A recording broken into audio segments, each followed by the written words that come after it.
超前三，双方只有4分的距离。简伟如力道短了，篮板还在勇士的手上。林志杰，这是一个关键的3分球。是。哦，志杰还是跳了出来哦，对方持续的做到缩小的区域联防。进入独有阶段了，最后47秒。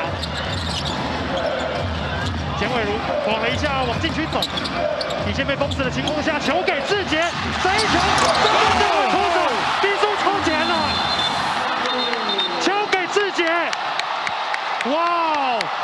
这是一个价值连城的超前3分弹。没错，富邦勇士的胜利方程式就是球给志杰了。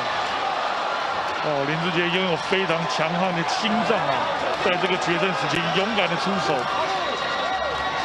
这就是球队一哥，当仁不让啊！必须要你跳出来的时候，就能够把握这个机会。再来看一次，离3分线接近2步的位置啊！哦，他的招牌旱地拔葱的跳投。主键盘球迷朋友们，现在就是我们最林志杰今天攻下了12分，外带6个篮板，以及2次助攻、2次抄截。当然，最关键呢，就是刚刚这一季在最后36秒取得超前的3分球。目前88比86，由富邦勇士队暂时都希望能够一天比一天更好、更精彩。希望给大家每一场都是非常精彩的比赛。在接下来的时间当中，我想请各位跟我一起用掌声来欢迎我们 Plus League 联盟的执行长，请让我们来欢迎陈建州陈执行长。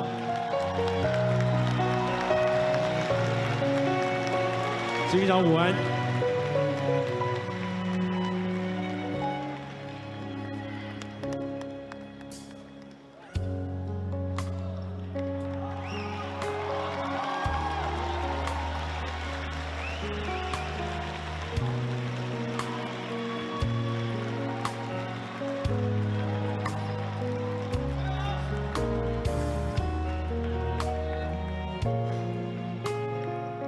谢谢大家来，谢谢。